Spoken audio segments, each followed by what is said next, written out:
Hello. My wife was caught in a web of spider. My three best friends tangled in threads. I am the giant spider. Dear listeners, let's have a look at the story of a husband who catches his wife with his three best friends. We have crossed 1,500 subscribers and are now racing towards our first 2,000. Your one click to subscribe us would go a long way for us. Thanking you in advance. Now let's get on with the story. Entering the living room, a mix of confusion and curiosity filled the air. Three familiar cars were parked outside, Alex's, Michael's and Daniel's. These guys were my closest friends for years and their presence in my home at this hour was perplexing. My wife knew I'd be returning late tonight. What was the reason for their impromptu gathering? As I approached the living room, their hushed whisper stopped me in my tracks. I decided to grab a beer from the refrigerator, a feeble attempt to gather my thoughts. The clinking sound of the bottle opener seemed to punctuate the tension in the room. Taking a deep breath, I entered the space. There she was, my wife, sitting between Alex and Daniel on the couch and Michael in a chair nearby. A nod of acknowledgement passed between Michael and me as I took my place in another chair, eyes shifting between them all. "Have supper?" I asked casually, trying to break the ice. Their exchanged glances held a weight that left me uneasy. Emily, my wife, finally mustered the courage to break the silence.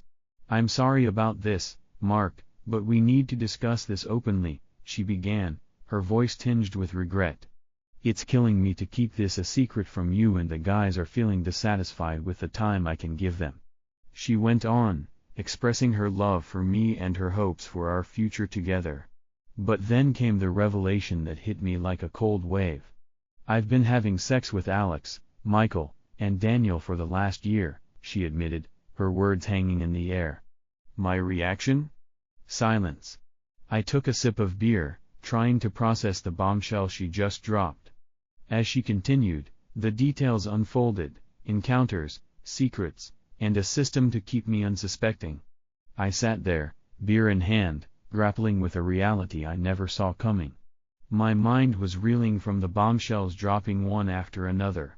My wife, Emily, confessing to a year-long affair with my three best friends, Alex, Michael, and Daniel. The shock turned into disbelief as Emily outlined her desires for our future, a future that involved her continuing these relations with my friends while still being married to me. As Emily finished her unconventional proposal, I couldn't help but express my discontent. "Well, Emily, I can't say I'm happy to find out you're cheating on me with three of my friends, and I certainly didn't expect this betrayal from them. Is this your way of telling me you want a divorce?" Emily's response caught me off guard. "Oh no, Mark, I want children and to grow old together. I don't want a divorce. What I want is for you to accept this arrangement so we can move forward.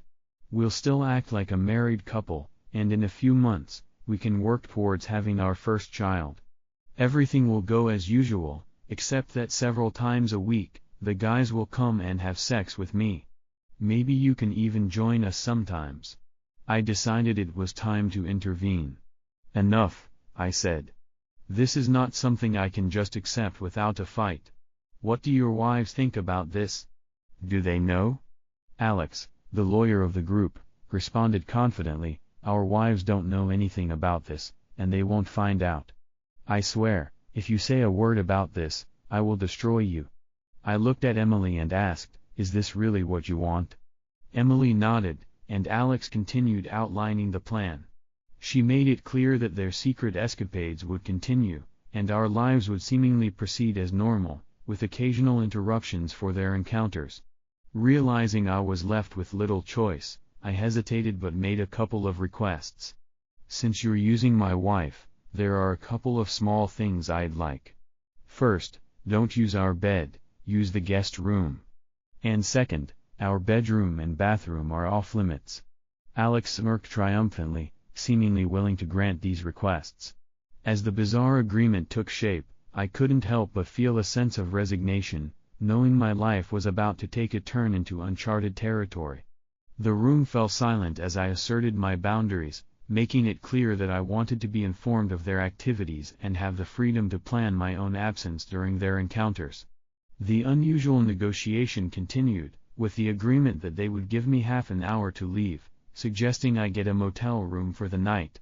As I headed to my bedroom to make a phone call, their conversation echoed through the house. To my surprise, they seemed relieved and even amused by the turn of events.